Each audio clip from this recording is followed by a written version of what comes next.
Welcome. I hope you learned something today, and maybe we can get some more people out backpacking.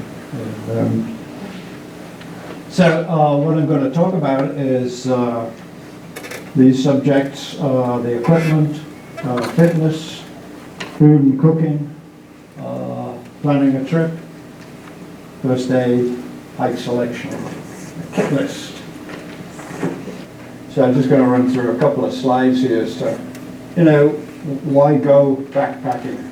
Well, you can go for day hikes, but you have to return home. If you go backpacking, you have the whole kit on your back, and you can stay out for days and enjoy a lot more of the wilderness areas. So this is up on Camel's Hump. How about I'm your clicker and you talk?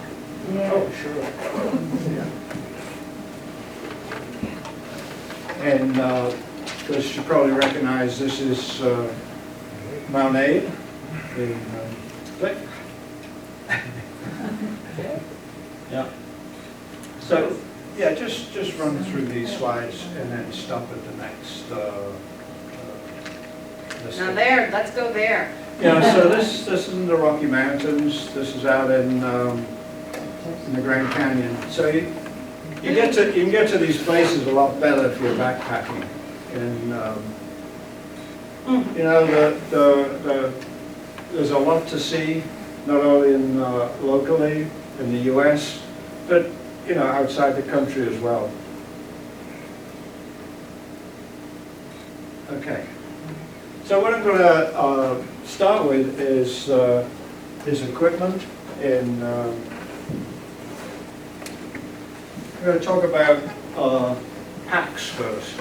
So there's a range of things if you're going to buy a pack. The first thing is the sizes, and so this is about one you might use for day hikes or a weekend, or if you're doing hut to hut where you're not carrying a lot of gear, like sleeping bags or food. And then this one is a backpack. And the way they size these is usually by liters. So this is about a 60-liter pack. Some are done in cubic inches, but so this would be a good backpack for a few days, this size.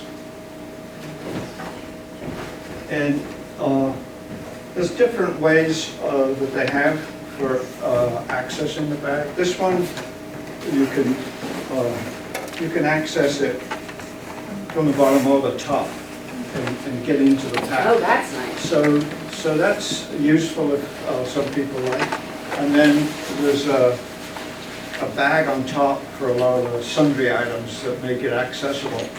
And another thing you might want to look at is this one has a pouch in the back here where you might want to slip your water bladder. Okay. So this is a bigger one. This is probably about 70 liters. And in fact, it says right here, 70 liters. So these would be good for several days. We've done this for 6 or 7 days on this one. This is not mine, this is Don's. So you notice this is a top access. So everything we put in goes in the top. So as you see, there's a lot of capacity in a bag like this. The problem is, if you use these, you've got to remember how you pack them. So you want to pack. So you want to be putting your gear in stuff sacks, and then you can compress it and put it in. You're going to put the heavy stuff next to your back and the lighter stuff. The other thing too, if you're going to buy a pack, is the suspension system. So you get mainly the shoulder straps and the waistband. So what you do to size the bag correctly is I'm going to have Barry come up here. I need a victory just to show you. Is one of those packs very high? So I mean, you stand with your back to the audience, Barry. You don't really like him. So and orange, put your that's right. Give you just a little look. Thumbs right there. Thumbs together, and then put your head forward. Okay. The C7 vertebrae is just in the back here. And it's the one that if you bend forward, you can feel it. What are you talking about? Huh? What are you talking about? I'm a medical expert. What's this got to do with packs? Is it C7? Sure. Thank you. And so what you do is you take a measure, then you stand erect, and then you measure from that to where this line would be here. And for me, it's about 22 inches. For Barry, it's obviously more. And that's when you go and buy a pack, that's what you want to tell, or they'll measure what you're going to measure, in the shop. So, okay. Thank you.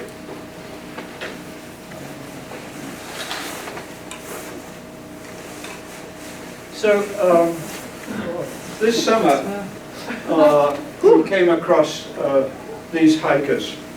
This was probably their first backpacking adventure.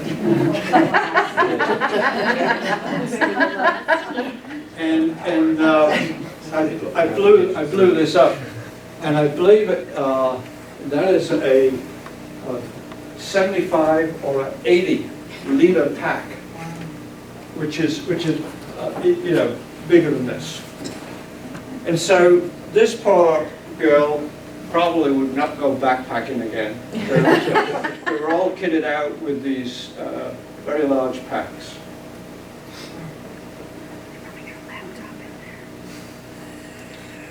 So there's another guy who's picked up the kitchen sink. And so I want you to notice on the way this backpacker is loaded. Hanging stuff off the pack like this is really somewhat dangerous, because we have hiked a number of times and found we found a sleeping bag once on the back. Pads quite often fall off. Also, so we really don't want to be getting into this type of situation.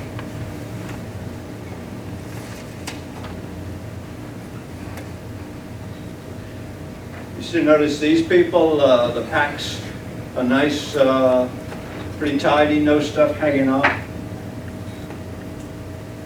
So there's a couple of main manufacturers. Who's this guy? Osprey. Osprey, right. Thank you. Yep. And Gregory. There are other makes, but these are two that have been in business a long time.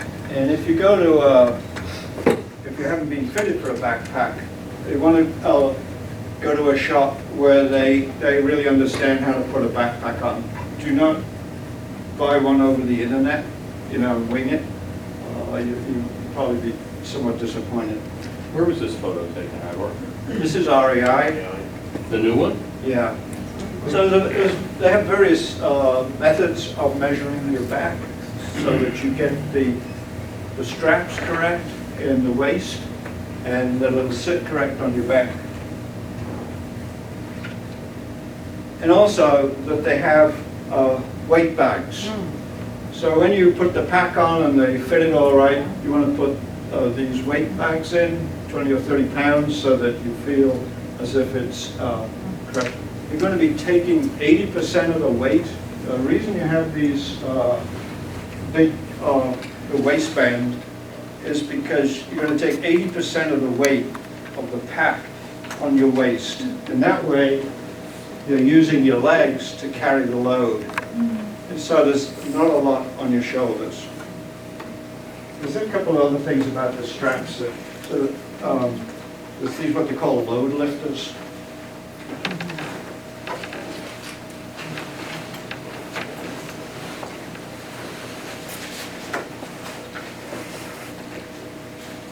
So this white strap. So when you've got the pack on, you can pull it closer to your body with these load lifter straps.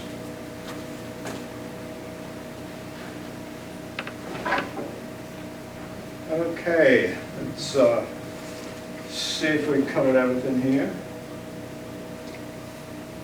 So yeah, if you're going to buy a pack, do load it up, walk around the shop for 20 minutes, just to feel that you've got a good fit, because you're going to pay quite a bit of money for a good pack.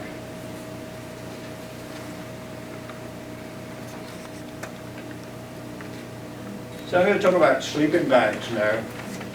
So this one you can see is a pretty robust one, a lot of down.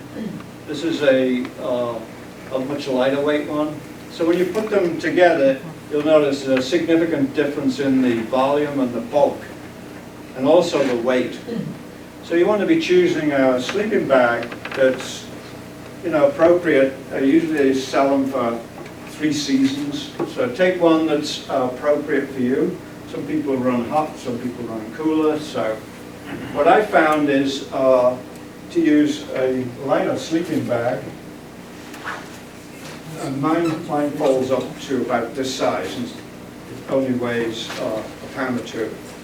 So, and then you can get a liner, which is either down or synthetic fill, and then you can put that inside the sleeping bag if it's cold.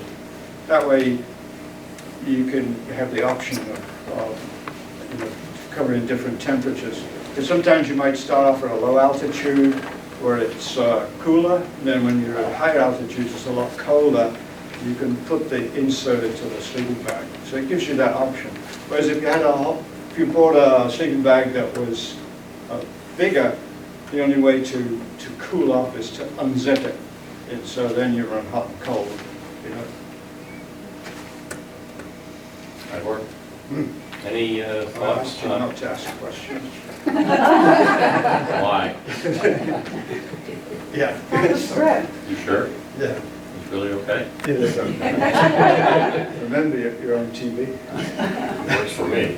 Any thoughts about synthetic, down, fills? Yeah, that's a good point. See my point now. Thank you. Yeah. So yeah, you basically have 2 choices, down or synthetic. This one is I personally prefer down. Some people prefer synthetic. It's not much difference in the weight. You can get different levels that give you better insulation. Some people don't like down because if the bag gets wet, it takes longer than a synthetic one to dry. But my point is, never get your sleeping bag wet, ever. You can get everything else wet, but at night you want to be dry. And so always keep it, even if your pack is waterproof, put that into a stuff sack that's waterproof. And the next thing is you want to be thinking of, you don't want to be sleeping on the hard ground. So you want to have a pad. So there's 2 types of pads. There's these inflatable ones and the, what they call concertina ones. So that type is this. So it's very light. And as you can see, this is made for a short guy. You can get different lengths for different people. Being short has an advantage sometimes. The only problem with it's not a problem. If you sleep on, you sort of have to sleep on your back. If you sleep on your side, you tend to feel the ground. And so the other type, which is inflatable, is a preferred a sleeping mattress. Of course, the problem with an inflatable one is you get a puncture you're screwed. And no matter how much they tell you and give you a kit to fix it in the field, you cannot find where it's leaking. Believe me. So those are your two choices. Let's see. Okay, we're going to talk a bit about boots. Do not buy boots over the internet either. Go to the shop. You're going to spend a lot of money for a good boot. And your choices are waterproof or not waterproof. And also now, a lot of younger hikers, I just want to show you the sole. The soles on these are pretty aggressive. The rubber is such that it does grip wet rock. If you buy, like these boots are just, knock around boots. The soles on these are not good on wet rock. The rubber is just too hard. And so the other choice is these trail shoes. So a lot of people like to hike in these. They're lighter. They do have an aggressive sole. It's a personal choice. I prefer boots, especially if you're in very rugged terrain. These tend to pick up gravel and stuff like that if you're in sandy or gravelly areas. Just one comment, Ivor, a low shoe like that does have less ankle support. That's correct, yeah. Depending on your ankles, your propensities, Yeah. that can drive the decision. So if you do go and buy boots, again, go to the store and spend an hour or two, try different manufacturers, get your foot sized with those gadgets so you understand what size. Try different sizes, half up, half down. Then walk around and make sure that your toes do not bang on the end of the boot.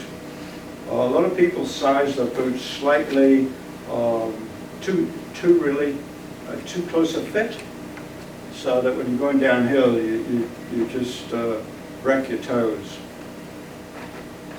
What do you recommend for socks? Do you have a recommendation? Oh, right, yeah, okay. Also, when you go, wear the socks that you think that you're going to use. Now, a lot of people, when we used to live in the UK, when we used to hike in the UK, we used to wear 2 pairs of socks. I'm not quite sure why, it was just, that was what everybody did, And, It was for friction. and now, the recommendation is not to use a very thick sock.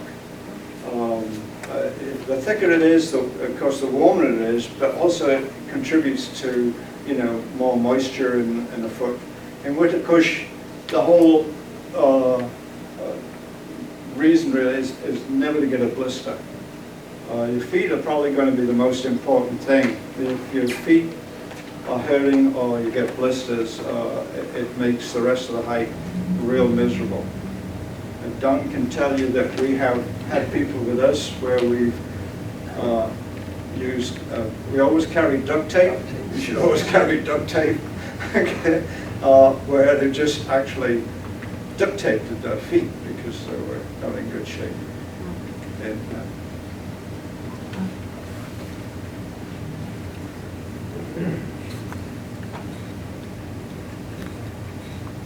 so I'm going to talk a bit about shelters. There's a variety of shelters. There's tents, and it depends where you're going to go.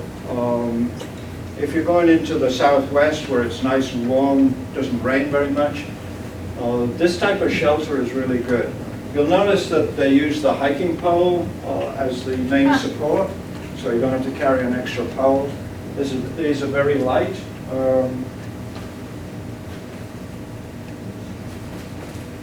This is a shelter. I'll show you. Mine's a bit different to that, but you can see it's quite small, and you use your poles to support it. So I'm just going to run through a couple of examples here. This is a Bivy Sack. if you're a solo hiker, Bivy Sack is an option. You don't want to be claustrophobic. The downside of these, I mean, they're self-contained and light. The downside is if it's raining. You're okay once you're inside. You know, you load your sleeping bag and your sleeping pad inside here. The problem is when it's time to get out of there, and you become very reluctant to open that zip because once you open the zip, you're out in the rain. So that's a drawback, really, of a bivy bag. This is another type of shelter. There's a single pole. You'll notice here's the foam type pads here. This is an inflatable single pole. Usually with these, they're waterproof, so you don't need a fly sheet.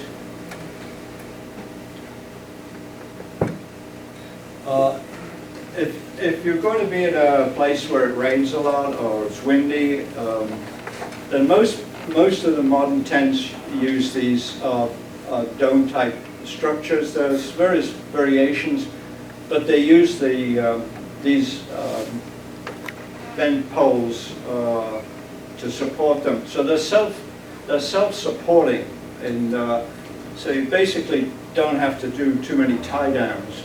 A lot of places sometimes have platforms that you put your tent on.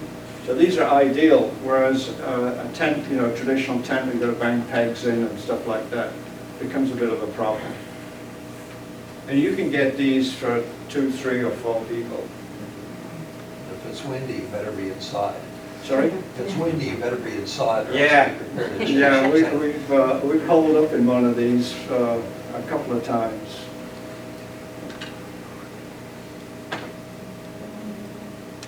So this is another type of shelter. This is basically what this looks like. You use your hiking poles for support, and so these are good in the southwest where the weather is good. Obviously, if it's windy, these are a bit of a problem because they're open at the bottom of the ventilation. If you used a shelter like this, would you, Sorry. if you were in a shelter like this, would you put something on the bottom for dampness? Oh, yeah, thank you. You're my other person. Yeah, I meant to say that. Yeah, you need a ground, you should have a ground sheet. And what you know, you can buy them, but a good alternative is the house wrap Tyvek.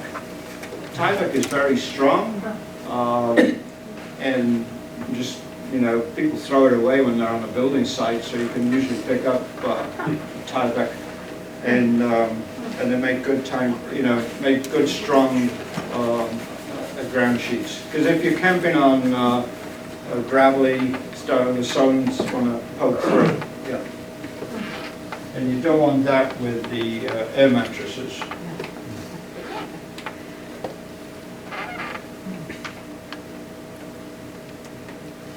So the other alternative is to just sleep on the floor. And out in the southwest, quite often we just do that. You don't need a shelter. You can carry one, but you don't have to put it up. And this is ideal, you know, at night. You can just watch the stars. Usually you're in a dark sky area.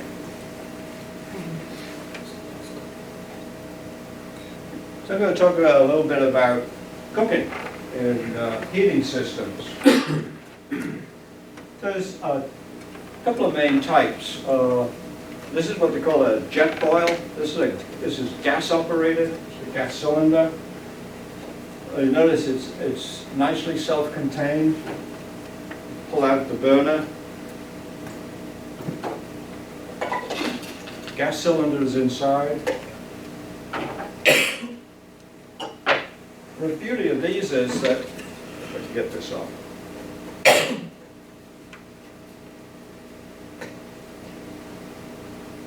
These are very, very efficient.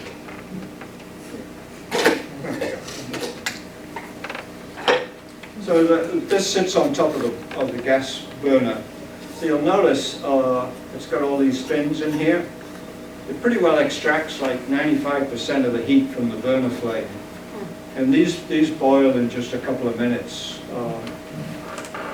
You can put your finger here when it's running and you won't burn yourself. So these are really good.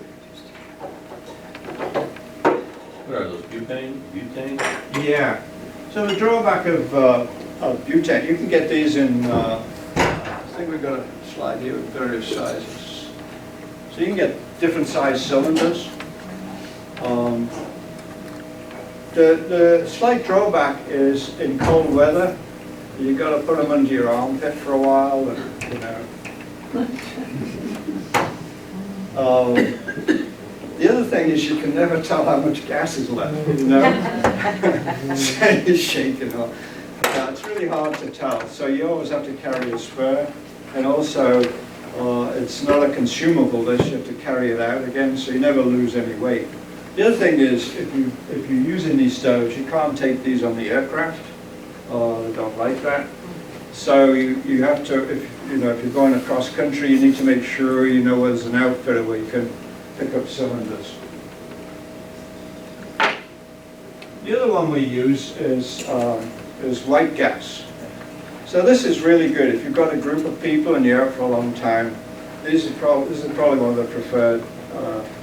They're very versatile. White gas has a lot of heat capacity. Again, you can't take these on the plane. You can wash them out with soap and water and leave the tops out, separately, and hope that they don't confiscate it. But we always mail these ahead, or you can pick them up at an outfitter. The good thing about this is you'd always know how much fuel you've got. They usually carry a couple of spare bottles with you. When you're backpacking, you're mostly boiling water. You're using a lot of dehydrated food, and so you're usually boiling a lot of water. So if you're a real minimalist, this stove, made out of a couple of soda cans, it runs on alcohol, and it weighs about an ounce. What you do is you need 2 soda cans. You can go on the internet and give you the plans how to do this. It only takes 5 minutes to make these. So basically you fill it with alcohol, which you can buy at the drugstore. And then sometimes people use, it depends on the outside temperature, you can use one of those little nightlight candles to heat it up so that you start getting the fuel to vaporize. And it just runs like a gas stove. The flames come out of all these little holes here, and they're pretty good. You need something to mount your pans on, hold it up, a couple of stones. But people use these. They're pretty simple.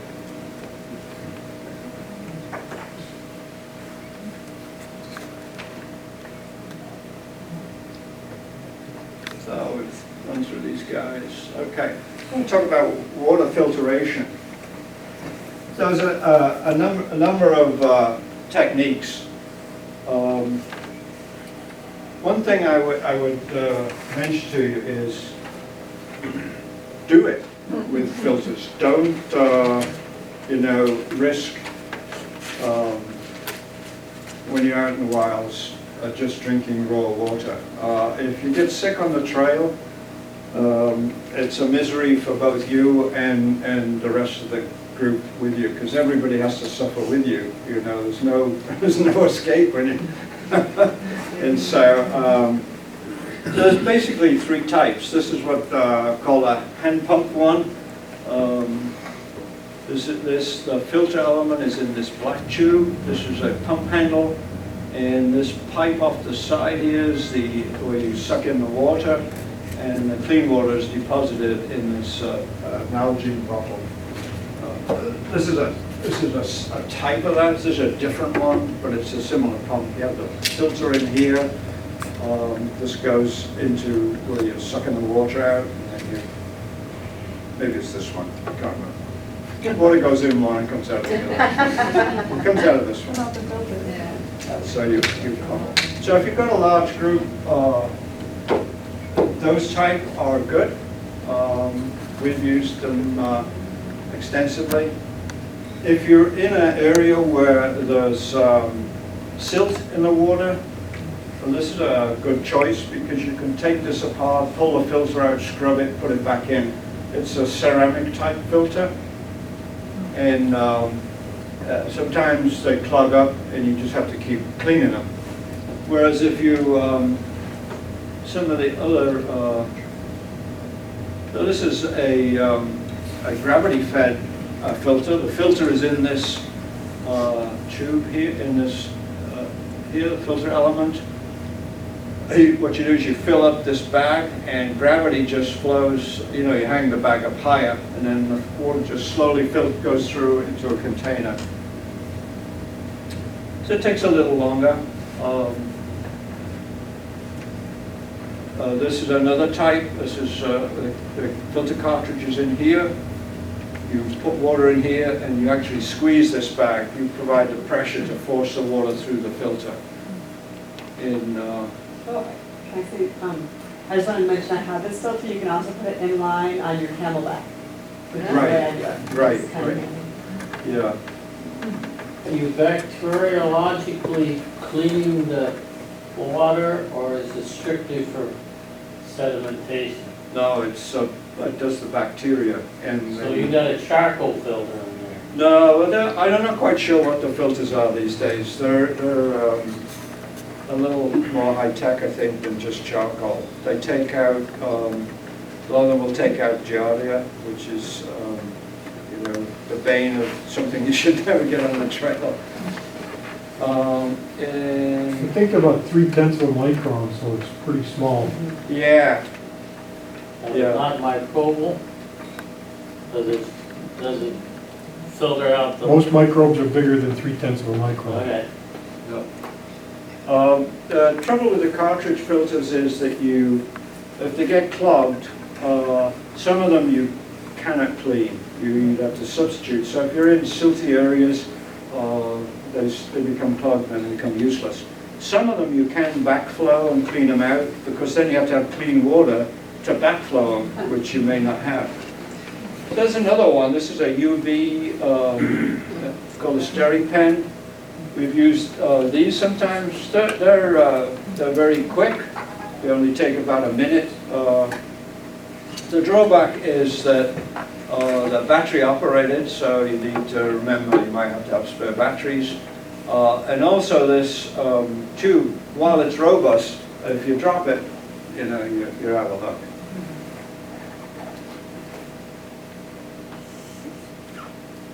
And the Old Faithful is well, they're not iodine tablets now, but they're more, they've advanced. But these are very light to carry. You should always carry these as a backup, just in case everything else goes south. Ivor, what kind of volume of water can you filter with these different filters you're showing? How long does a filter last? Well, these, if the water is not turbid, you know, silty or anything, you can go for days filtering with. Just Did you with, say that? with Don? one little cartridge? Is that what you're, I mean, is that? I know this isn't the one, but the ones we use, you know. Yeah, well, the one that you pictured first, that Yeah. has the pump handle on it, Right. certainly, as long as you're willing to clean off the filter, maybe you do it every 2 quarters. Yeah, so this is how it goes when you're with a group. You arrive at where you're going to camp for the night, and then you make yourself real scarce. You hide, and you leave all the, you leave all your bottles and fill, you know, in a place where somebody's carrying this. You know, when you're in a group, different people are carrying different things. So somebody will unload this, and then you leave all the bottles, and then you go and hide because after a couple of hours of pumping, you know. If there's a big group, you're pumping a lot of water. I mean, it takes time, yeah. But you can go forever until you get tired. Yeah. And with the troop, we used to, make, they had a 5-gallon collapsible plastic, we would process about 5 gallons of water. Yeah. At home. Yeah, you get tired after a while. We had multiple pools, but. Yeah, that's why you have to have a group, you know. Yeah, we pass it around.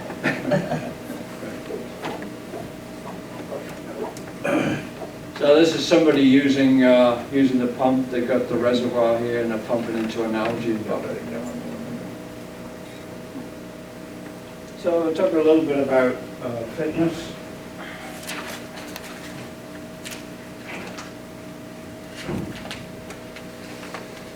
Well, before I do that, let me just talk about some other gear. I'll talk about hiking poles. There's a whole slew of hiking poles now. I mean, there's just an infinite variety.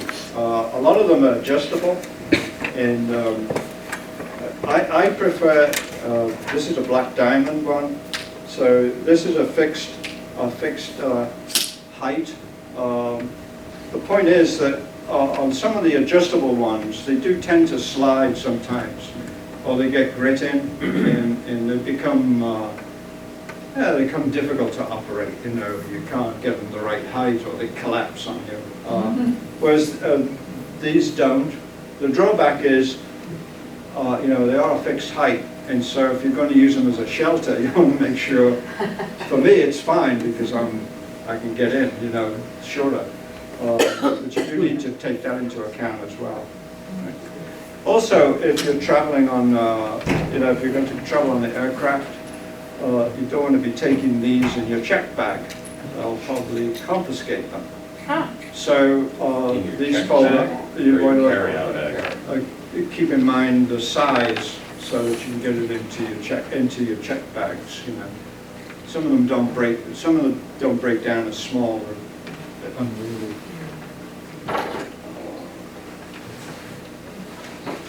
Okay. So this is the subject that nobody wants to talk about.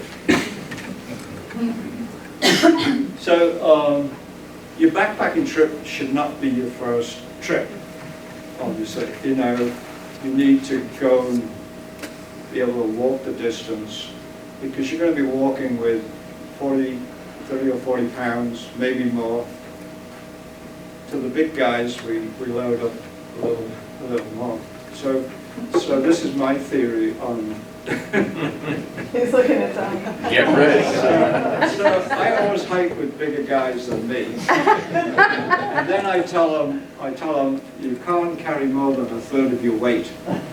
And before we go on a hike, everybody else is bulking up, and I go on a diet.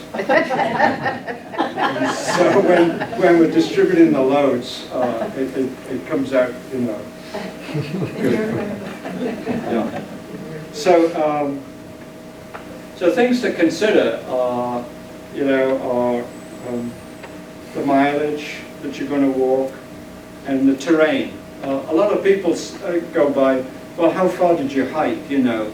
Well, quite often it's the terrain. I mean, you might only walk several miles, but it took you all day because of the terrain and the elevation gain and loss. So before you go on a backpack, you should, you know, get used to carrying a load on your back.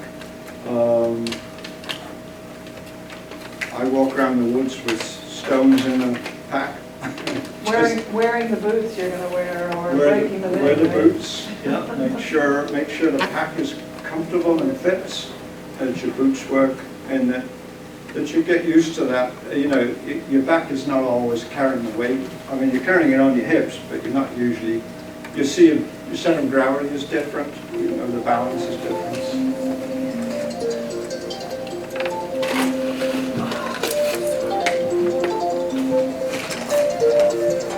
I mean, you know, this is obvious that you're not going to enjoy it if you're going to run out of steam and it's going to be a real grunge. So, food and cooking.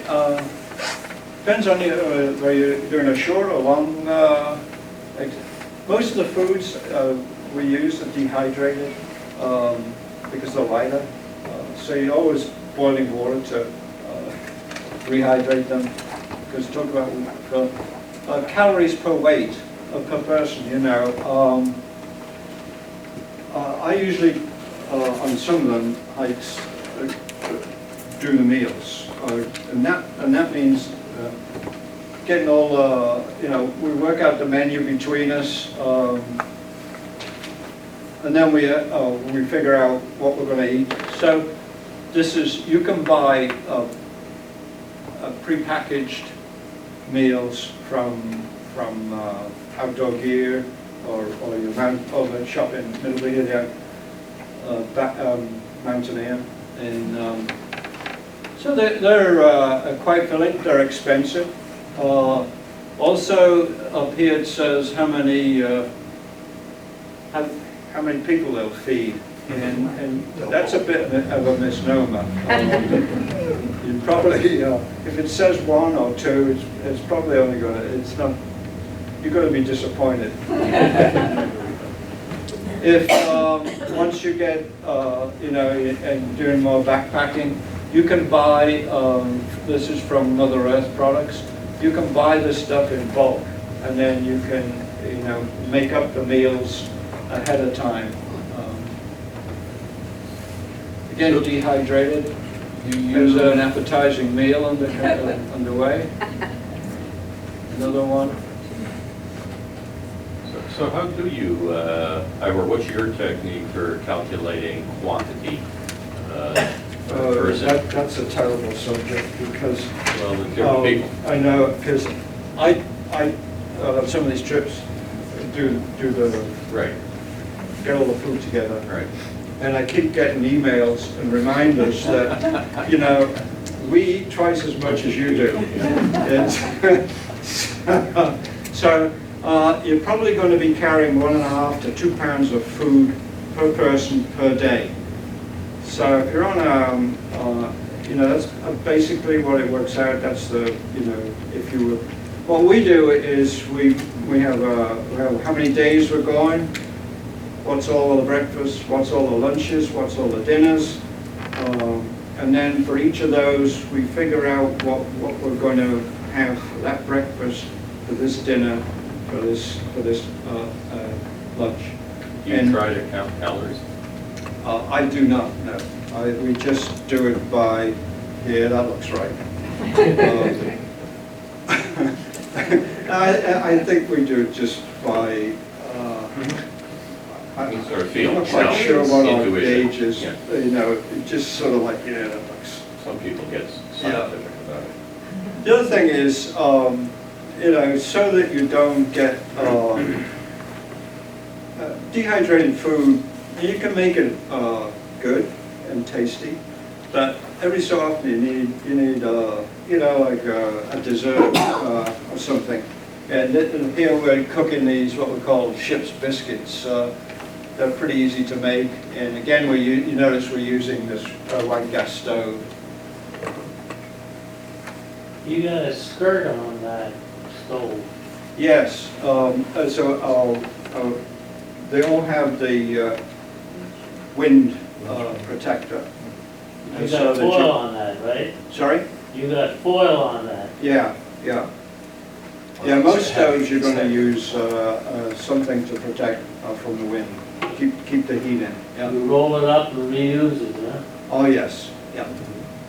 So when you know, when you're going on a trip, you're buying all of this stuff. It's all packaged.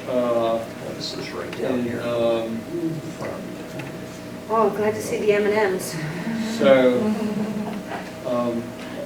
So what you're going to do is you're going to take all that packaging off, and you're going to repackage it into what's going to be on breakfast day 1, what's going to be on breakfast day 2, and then you label all the bags, and then you distribute that weight amongst the group. That way, the worst thing is you get to at night, you really don't want to be futzing around a lot. You want to, you know, get to it, have the food, and this way you know what you're going to have, and you know how to do it. You notice the tortillas here, they keep well. Pocket bread is good, that keeps well. Yeah, there's some typical meals here. Oatmeal and granola. Sometimes we do pancakes. Lunches are usually pretty simple, not very elaborate. And then, of course, you want to have snacks so that everybody can keep going. These are pretty straightforward things. Packet soup and hot chocolate always goes down well at the end of the day. It's very quick to do. Just need some hot water, and it's good as a get you recuperated pretty quick. Come back.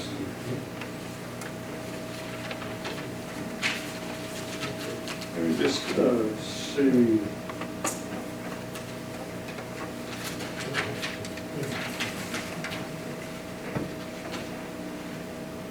So really, you want to be thinking, you know, where would you like? What's on your list? Where would you like to go in the long term?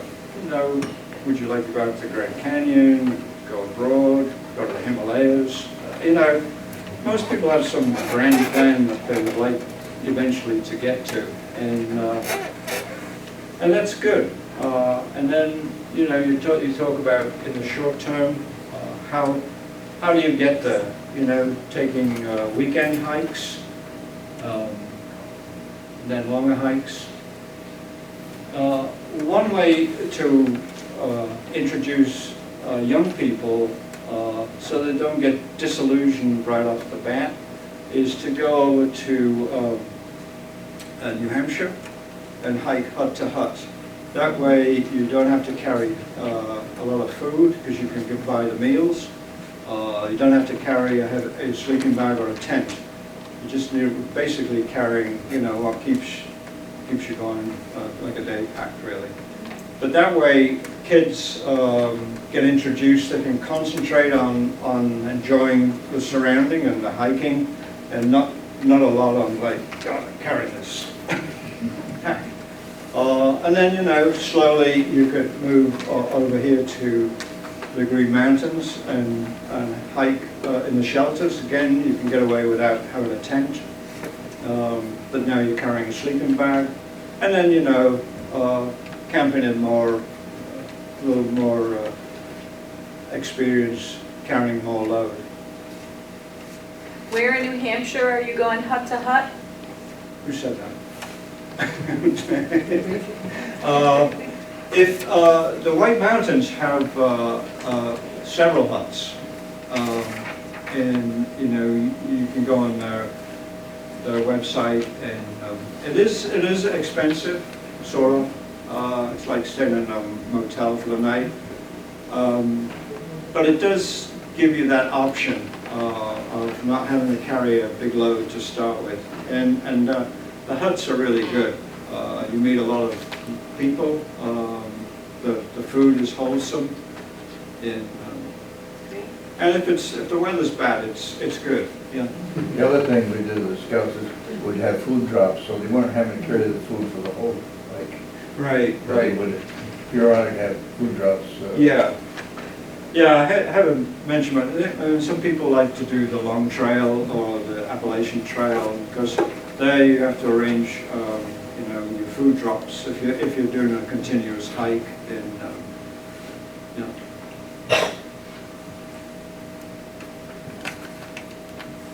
So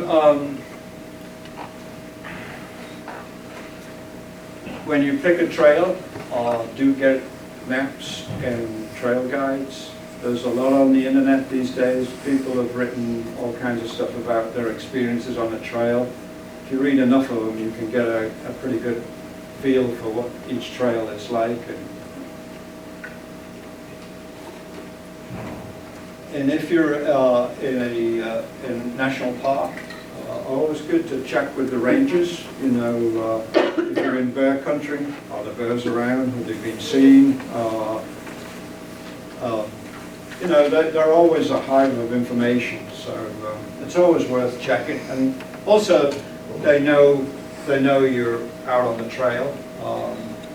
In some, of course, in some areas you do need a permit, so they obviously know where you are. And also a trail could be closed because of Right. storm or damage or whatever. Correct, yeah. Ranger will know what's open, what's closed. Yeah, yeah. And also, if you are in bear country, they'll give you a rundown on, you know, how to your food in a bear container, or if they have lockers, or how they, if you're not familiar with using a bear spray and what to do if you're confronted with, you know. So they're good. It's always good to get a rundown on that sort of stuff. So, you should always carry a first aid kit. You can buy a ready-made kit and add to it. What usually isn't in there is ace bandages, which come in handy. Somebody sprains their ankle. You can add like aspirin and Aleve in case, you know, for other stuff. Bacteria ointment, cleaning wipes, Elastoplast. Yeah, usual general stuff. I have, I don't know if that's going to go. I carry super glue now with me. And I started doing that after I had a misfortune of cutting my leg at one time. I had a little slice here. So I went to the doctor to get it. I thought it should probably get sewn up. And he said, nah, go glue it. And so when they glued it, they glued it cut. And so I said, so that's special medical glue? And he said, yeah, you can get that. The problem is they come in these big tubes, and then we can only use it once, we have to chuck it away. And so we go down and get the small tubes from, you know, and so we carry that. Have you practiced using it? I have used it once, yeah. Was it intuitively obvious? No. Who was the lucky second? Yeah, I mean, it works really good. Anybody who's used super glue and got it on the fingers and stuck the finger in the wrong place will know. You could get the release substance also. Yeah, I don't carry that. I like to watch people suffer. Just for general information, to live up with this neck of the woods, you always get these cracks on your thumbnail or so, and they're a pain on the derriere. Super glue really works. There you go. And it's a tube on my medicine stone. Yeah. We're all looking at her thumbs.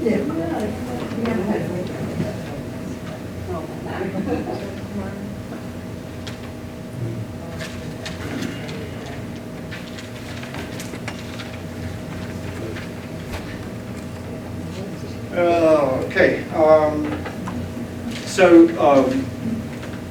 What you should know is how to treat blisters, sprains. You should get some sort of education how to treat, because if this happens on the trail, you know, you have to deal with it.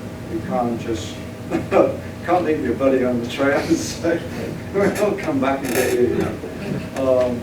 Also, if it's a more serious injury, knowing how to deal with an emergency and how to get hold of evacuation services, what it entails, how long it takes.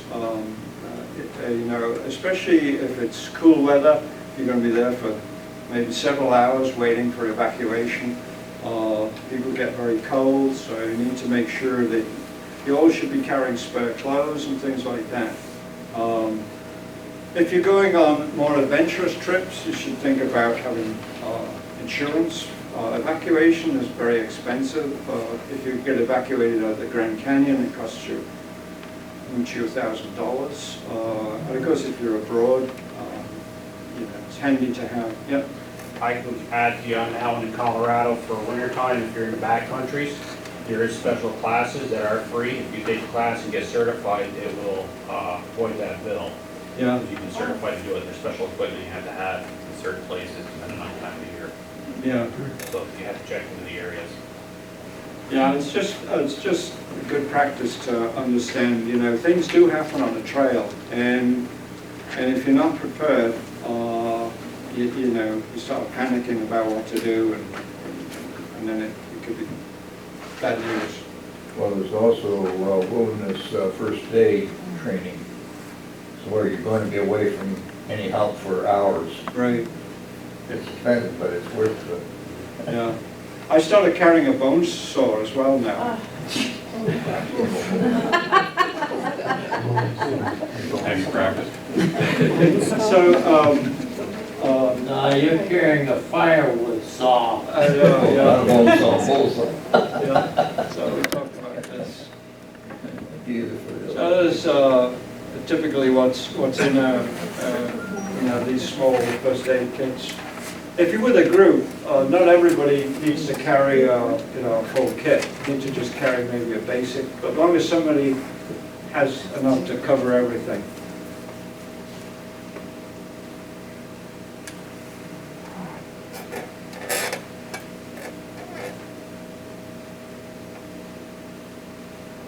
So I'm going to. One of the problems today is that, especially with young people, they tend to now download. You have GPS on your phone.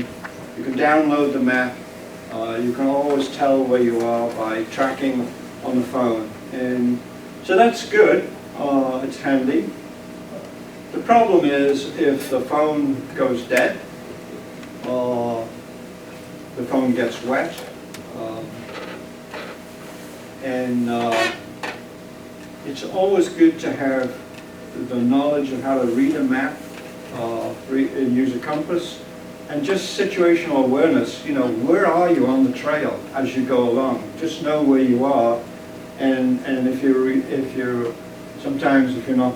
If you're coming back the same way and it's not an obvious trail, you know, figure out some markers so that you can find your way back.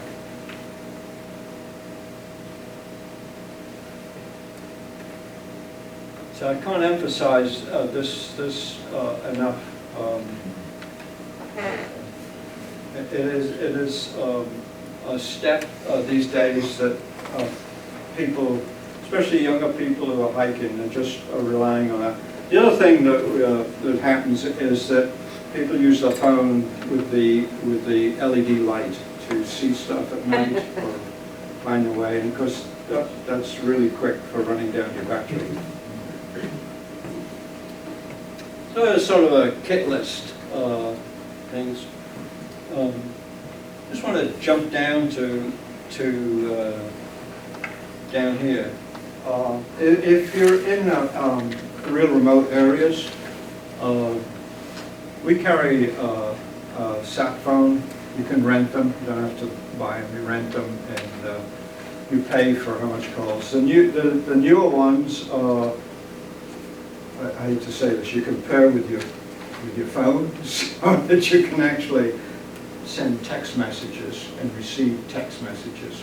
Because you know, you go thinking the sat phone you want to not use very much at all, because you want to preserve its battery in case you ever have to use it for an emergency. And of course, if you're using your phone to use it for texting to people you're okay and you're having a good time, you probably need a method of charging your phone, whether you have a solar charger or something like that. Some people carry these battery packs now that you can charge your phone. It's just more weight. But yeah, if you're in a remote area, these are probably worth the expense of carrying if you get into trouble.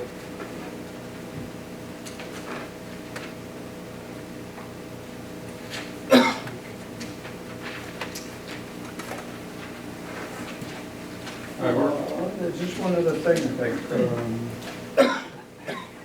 Ivor? Yeah. One item on your list, clothing. Yeah. Thoughts on clothing? Yeah, I didn't talk much about clothing. Probably, everybody talks about layers, and use synthetics. You don't have to change your clothes every day, you're with people that don't mind if, you nip a bit.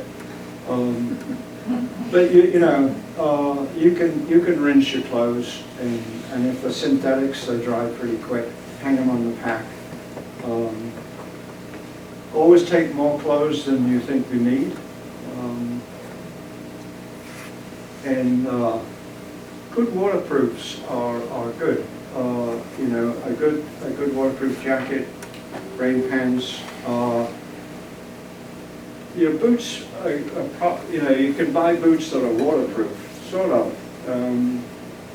The tendency is the water will, run down, and quite often your feet will get damp or wet, one way or the other. So you should always have more socks than you need, so that you can always wear a dry pair, rinse out the others and dry them out.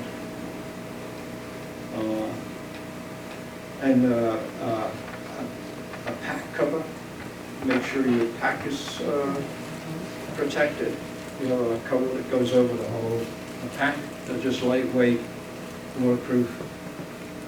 And use waterproof stuff sacks for at least for the critical things like your food and sleeping bag. The other thing is multiple purpose, where you can use the same piece of clothing for like your rain, it can be a windbreak. Yeah. Not just for rain, but. Yeah. I mean, you can carry a lot of clothing, but if you use fleeces and stuff, if we're going to be in a cold area, I use one of these Puffy Jackets. They crunch down real easy, and they're there if you need them, and they're a godsend if the temperature drops. Right. The other thing is I didn't mention is, always carry a headlamp. They're so light these days that rather than carry spare batteries, it's just as easy to carry 2 of these. That way you've got some redundancy. The other thing is, that is very useful, these are solar charged LEDs, and when you're camping at night for cooking, they actually inflate. You can just hang them up, and they have 2 levels of brightness, and then if you get into trouble, you can hang it up. But these are really good. They're not very expensive, and they're very light. Do not use your phone as a headlamp. It'll go flat real quick, and then you won't be able to phone either. I think that's the last one. Okay, final thoughts. Leave no trace. Carry in, carry out. And if you, these are some local outfitters where you can get good gear. And I suggest, you've got the Middlebury Mountaineer, and then you've got outdoor gear. Now we have REI up in Burlington.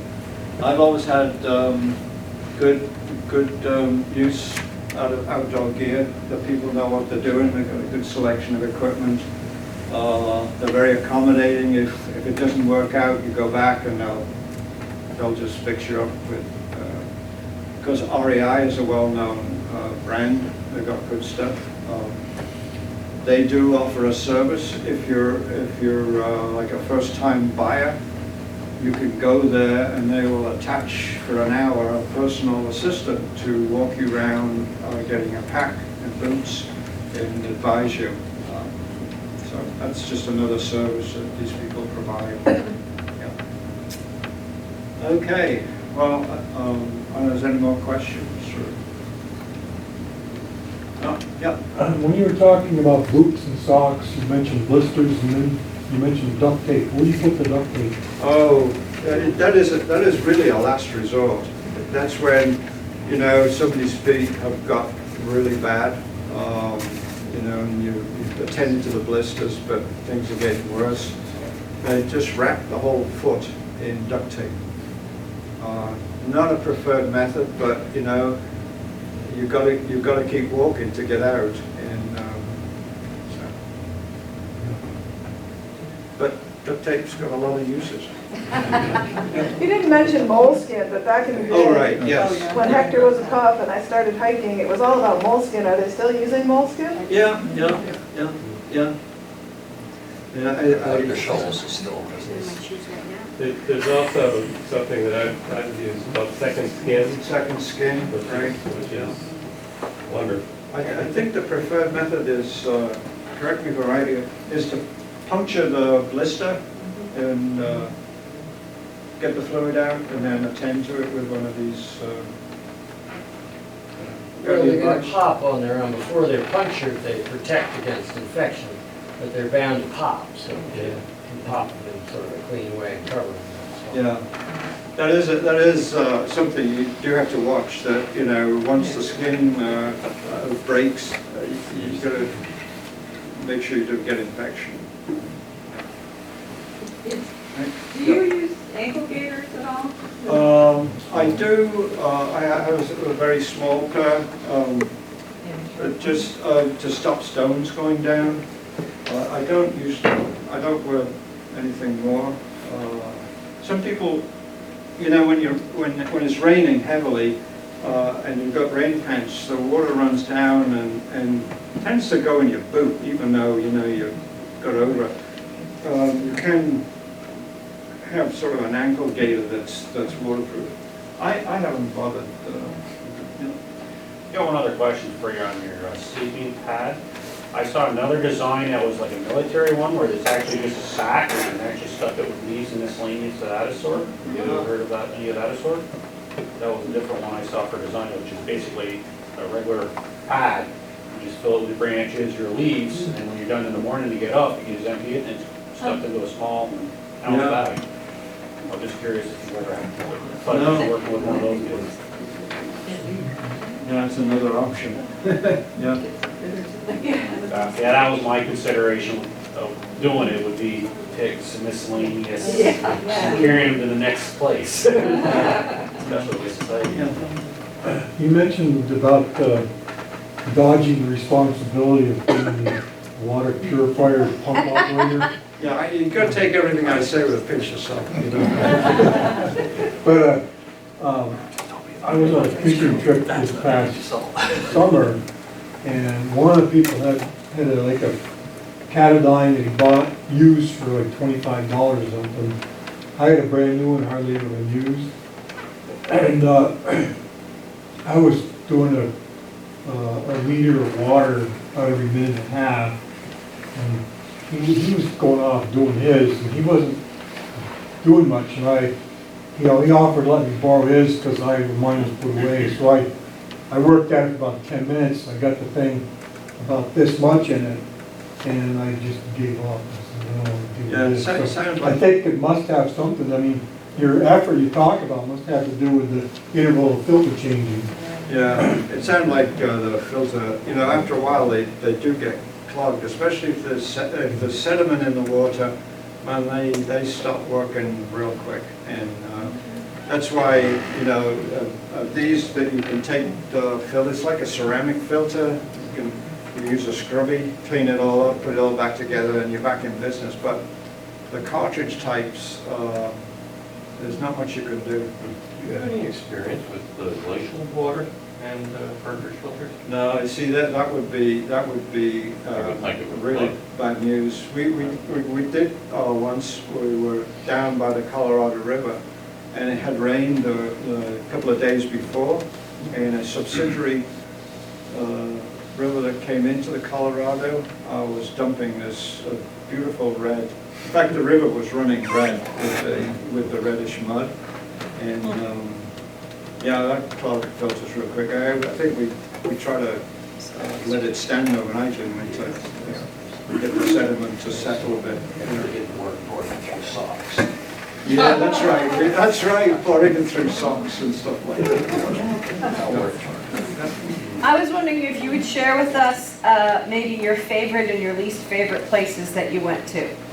Favorite places? Like what was a good, a hike that you'll never forget or a trip that you'll never forget? Probably in the Grand Canyon, the last one we did. It was off the North Rim, Thunder River, and what were the falls? Deer Creek. Yeah, it's a beautiful hike, and it's spectacular because Thunder River, as you're going, so you've gone down maybe halfway down into the canyon, there's a cave in the rock, and water comes out of it, a lot of water, and it's sort of like, wow, it's sort of spectacular. You've got a cliff with a hole in it, and water spewing out, and Deer Creek Falls are spectacular. And where would you never want to have to go back again, no matter what?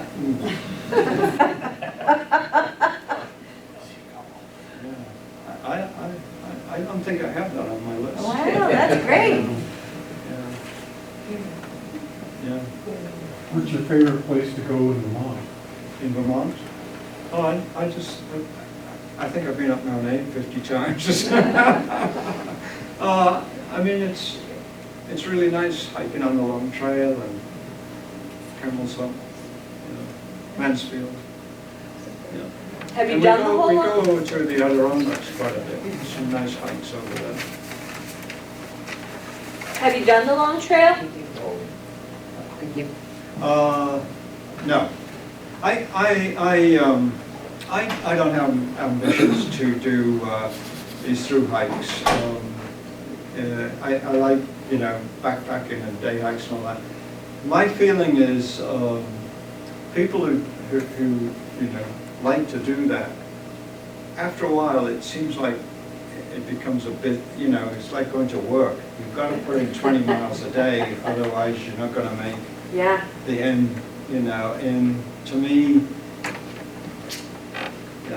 That's not what you're there for. other people who've done it really enjoy it. I think you've got to want to do that. I mean, people have done the long trail and then they go and do the Pacific Coast Trail, Yeah. I mean, they're all spectacular. Right. Yeah. What's in your little yellow sack over there? This one? Yep. Well, I know it weighs 1 pound 14 ounces. This is an inflatable ground pad. So it weighs a little more than this. Yeah. But you can sleep on your side. But you can sleep on your side. Yeah. It gives you a lot more flexibility. This one I found. Which one is that? What brand? This is Sea to Summit. Actually, I think they're made in Australia. Yeah, they're good. This one you inflate, and then while you're lying on it, if it's you tend to overinflate them. You want them a little soft. You can just press the valve, and you don't have to pull a plug, where it goes. You have to start again.